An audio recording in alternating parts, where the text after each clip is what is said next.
గాక. దేవుని పెట్టుకుడిని మీ అందరికీ ప్రభు అయిన యేసుక్రీస్తు నామములో వందనాలు. దేవుడు అద్భుతాలు చేసే దేవుడు, ఆయన క్షేమాన్ని కలుగజేసేవాడు, శ్రేష్టమైన కార్యాలు ప్రభు మన కొరకు సమకూర్చేవాడు, నిరంతరము స్తోత్రార్హుడు, అద్భుతాలు దేవుడు చేయగలిగిన దేవుడు ఆయన. ప్రభు కార్యాలు గొప్పవి, ప్రభు అద్భుతాలు గొప్పవి, ప్రభు మాట గొప్పది, ప్రభు చిత్తం గొప్పది, ప్రభు రాకడ గొప్పది, ప్రభు పునరుద్ధానము గొప్పది, ప్రభు శ్రేష్టమైన కార్యాలు గొప్పవి. ఆమేన్, హల్లెలూయా. దేవుని వాక్యములో వ్రాయబడిన మాటలు చాలా అద్భుతమైనవి, ఆశ్చర్యకరమైన కార్యాలు ప్రభు మన కొరకు సమకూర్చగలిగిన వాడని దేవుని వాక్యము స్పష్టంగా మనతో మాట్లాడుతుంది. మార్కు సువార్తలో 16వ అధ్యాయము 16వ వచనంలో ఒక మాట ఉంటుంది.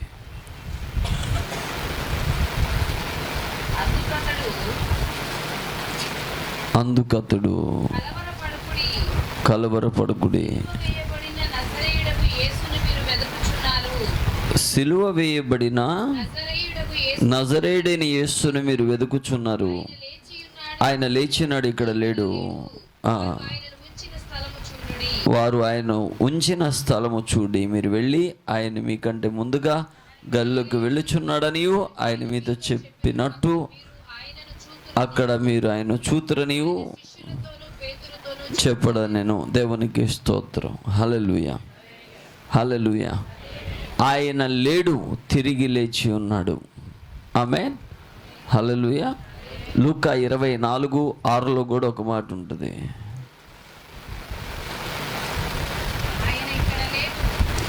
ఆయన ఇక్కడ లేడు, ఆయన లేచి ఉన్నాడు.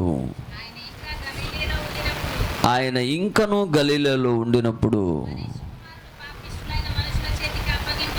అప్పగింపబడి సిలువ వేయబడి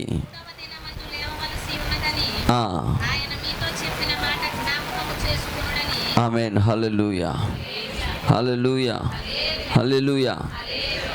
దేవుని వాక్యం అంటుంది యేసు ప్రభు పునరుద్ధానుడై తిరిగి లేచాడు.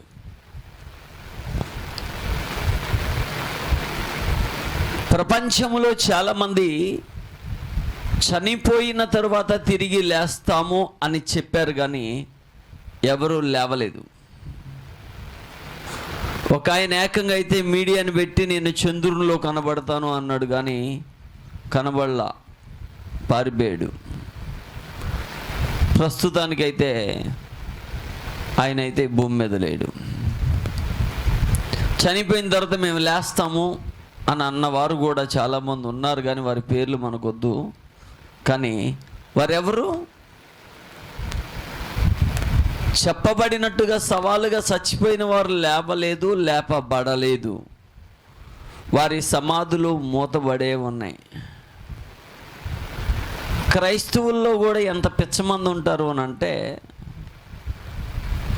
సమాధిలో ఇంకా భక్తుడు ఉన్నాడు, సజీవంగానే ఉన్నాడు అని సమాధుల మీద పిల్లల్ని తీసుకెళ్ళి పొడుకోబెట్టి పేర్లు పెట్టి దండాలు పెట్టి దాశాలు పెట్టి సాగిలిపడి చేసేవారు ఇంకా ఉన్నారు. భక్తుడు మంచోడే, భక్తుడు గొప్పోడే. భక్తుని పూజిస్తే నీకేమవుతుంది? ప్రభువును పూజిస్తే పుణ్యం వస్తుంది. భక్తుని పూజిస్తే సమాధిని కొలిస్తే ఏమి రాదు. వీళ్ళెవరై అంటే మృతులను బాధ పెట్టుకునే రకాలు ఇవన్నీ. పునరుద్ధానుడు యేసు ప్రభు అక్కడే, తిరిగి లేచిన వాడు అక్కడే. ఆయన తిరిగి లేచినవాడు, ఆయన ఇక్కడ లేడు అని సమాధిలో నుండి సాక్ష్యమిస్తున్న దేవదూతలు కనబడుతున్నారు. ఆయన ఇక్కడ లేడు అని 2000 సంవత్సరాల నుండి ఆ సమాధి ఖాళీగానే కనబడుతుంది. ఆయన లేడు, తిరిగి లేచాడు అని 40 దినాలు అనేకులకు అగపడుతూ ప్రభు వారిని బలపరిచిన విధానం కనబడుతుంది. ఆయన లేడు, తిరిగి లేచి వారికి కనబడి ఒక ప్రవచనం చెప్పాడు. మీరు మేడగదిలో ఉండండి, యెరూషలేము వదిలిపెట్టి వెళ్ళొద్దు, నా శక్తి పొందుకుంటారు అన్నాడు. ఆ ప్రవచనము దేవుడు నెరవేర్చాడు. ఆమె ఆ ప్రవచనం నెరవేర్పేంటో తెలుసా? పునరుద్ధానపు బలమే, ఆ పునరుద్ధానపు జీవమే, ఆ పునరుద్ధానపు శక్తే, ఆ పునరుద్ధానపు కదలికలే, ఆ పునరుద్ధానపు మాటలే, ఆ పునరుద్ధానపు తిరిగి లేచిన యేసయ్య చెప్పిన మాటలే వారి జీవితాలలో ఒక నూతన కార్యంతో నింపేసింది. 3.5 సంవత్సరాలు నాతో పాటు తిరిగారు, మళ్ళీ చేపలు పడ్డాక పోతున్నారు, మీరు అనవసరం కొత్త వాళ్ళని ఎన్నుకుంటాను అనలేదు యేసు ప్రభు. అయినా మళ్ళీ వాళ్ళ దగ్గరికి వెళ్ళి వాళ్ళని బలపరిచి వారిని ఏం చేశాడు తెలుసా? దేశానికి ఒక యోధులుగా దేవుడు ప్రపంచ దేశాలకు పంపేశాడని. ఆమేన్. ఆ ప్రక్రియలోనే తోమా మన దేశానికి వచ్చాడు. అమెరికా దేశానికి వెళ్ళాలా, మన దేశానికి వచ్చి సువార్త ప్రకటించి తోమా రక్తాన్ని చిందించి చనిపోయాడు. తోమ కంటే గొప్ప సమాధులేం కాదు ఈ లోకంలో పూజింపబడుతున్న సమాధులు. సమాధులను పూజిస్తే ఏమవుతుంది?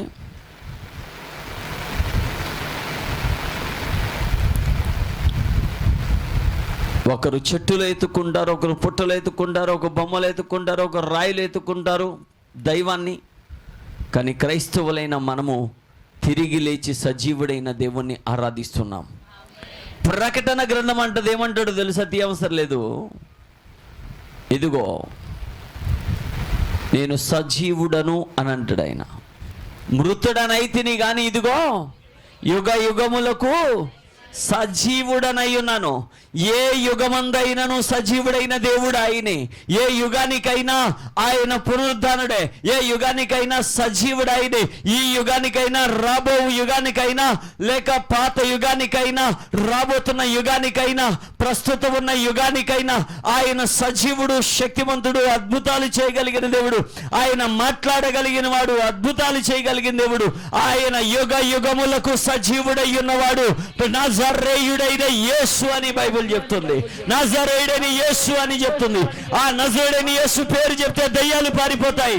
ఆ నజరేయుడైన యేసు పేరు చెప్తే దయ్యాలు వెళ్ళిపోతాయి. ఆ నజరేయుడైన యేసు పేరు చెప్తే రోగాలు వెళ్ళిపోతాయి. ఆ నజరేయుడైన యేసు పేరు చెప్తే లోకము గడగడలాడుతుంది. కారణం ఏంటో తెలుసా? ఆయన సజీవుడు. ఆయన ఎవరు? ఆయన పాదాల దగ్గర కూర్చోడానికి కొంతమందికి ఒళ్ళు బద్ధకం, ఆయన పాదాల దగ్గర కూర్చోడానికి కొంతమందికి నీరసం, కొంతమంది ఆయన పాదాల దగ్గర కూర్చోడానికి కొంతమందికి నిర్లక్ష్యం, కొంతమంది ఆయన పాదాల దగ్గర కూర్చోడానికి అసహనం, కొంతమంది ఆయన పాదాల దగ్గరకు వచ్చి కూర్చోడానికి బిజీ, కొంతమంది ఆయన పాదాల దగ్గర కూర్చోడానికి పెళ్ళిళ్ళు అడ్డం వస్తాయి, కొంతమంది ఆయన పాదాల దగ్గరకు వచ్చి ఆదివారపు ఆరాధనలో కూర్చోడానికి చుట్టాలీలు గుర్తొస్తాయి, కొంతమంది ఆదివారపు ఆరాధనలో దేవుని పునరుద్ధానపు శక్తిని ఎత్తుకోవడానికి కూర్చోడానికి బద్ధకం వేసి కొంపలో పడుకునే వాళ్ళు చాలా మంది ఉంటారు.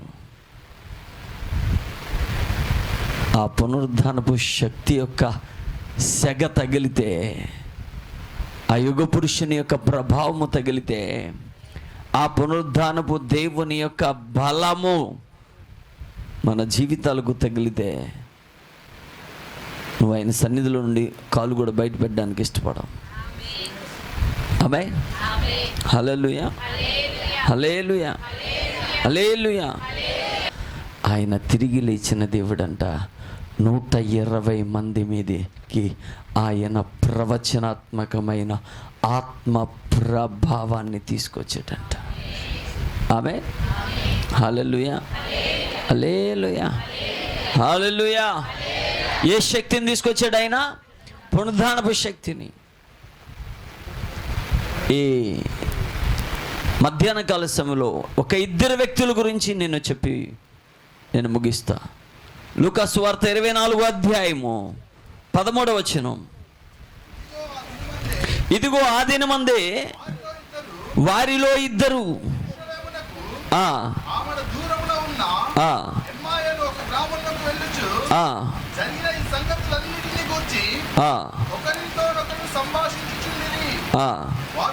12 చదవండి. అయితే పేతురు లేచి సమాధి వద్దకు పరిగెత్తుకుని పోయి వంగి చూడగా నారబట్టలు మాత్రమే విడిగా కనబడెను.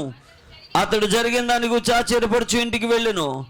ఇదిగో ఆ దినమందే వారిలో 2 యెరూషలేమునకు ఆమడ దూరమున్న ఎమ్మయను గ్రామమునకు వెళ్ళుచు జరిగిన ఈ సంగతులన్నిటిని గురించి ఒకరితో ఒకరు సంభాషించుకొనుచుండిరి. వారు సంభాషించుకొనుచు ఆలోచించుకొనుచుండగా యేసు తానే దగ్గరకు వచ్చి వారితో కూడా నడిచెను. ఆమేన్. హల్లెలూయా, హల్లెలూయా. ఎవరి ఇద్దరు? క్లెయోఫా తర్వాత ఇంకొక వ్యక్తి. ఒక్క పేరే వ్రాయబడింది, క్లెయోఫా.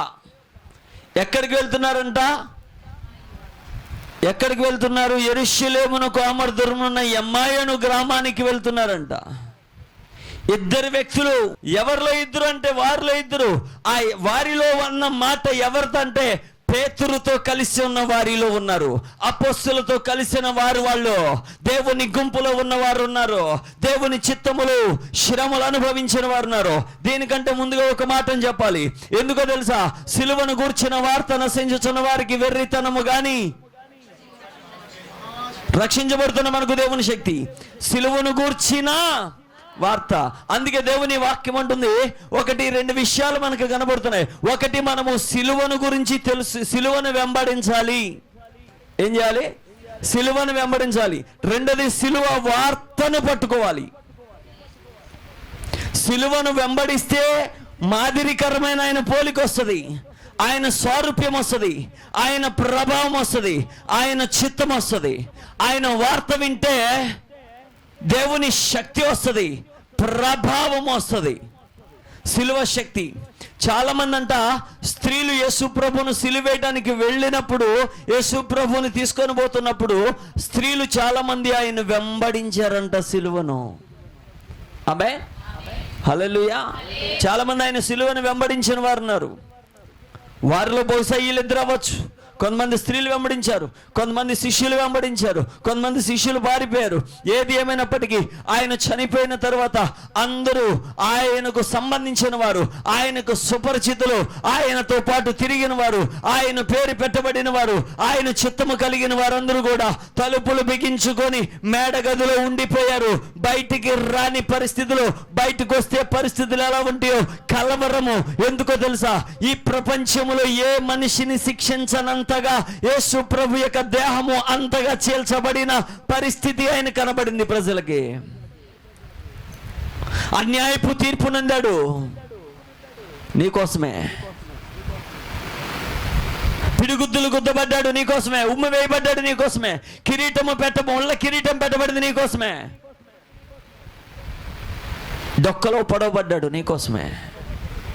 శీలలు కొట్టబడింది నీకోసమే. ఆఖరి రక్తబొట్టు వరకు ఆయన కార్చేశాడు.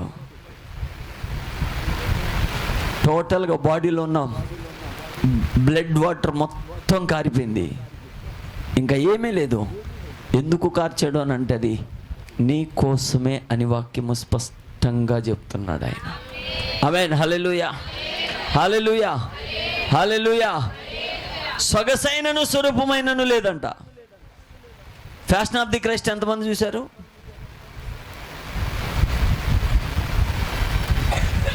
Cinema, movie passion of the Christ. Okay. పనికిమాల చెత్త అంతా చూస్తారు, మంచిగా చూడరు చాలామంది.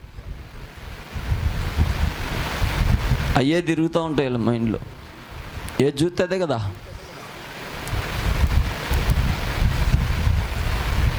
ఐక్యరాజ్య సమితిలో దాని మీద కేసేశారు.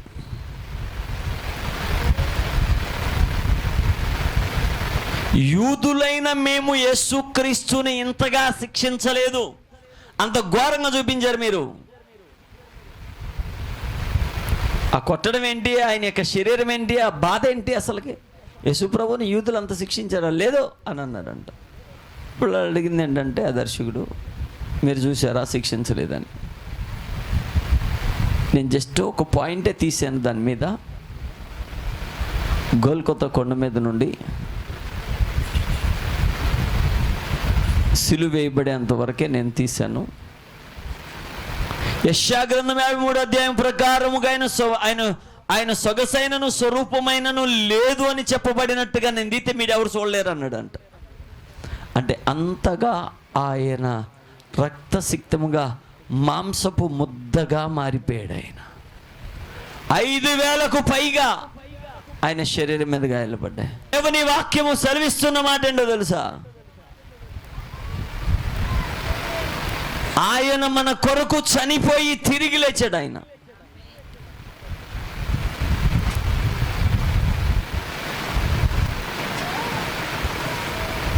ఎందుకు చనిపోయాడు?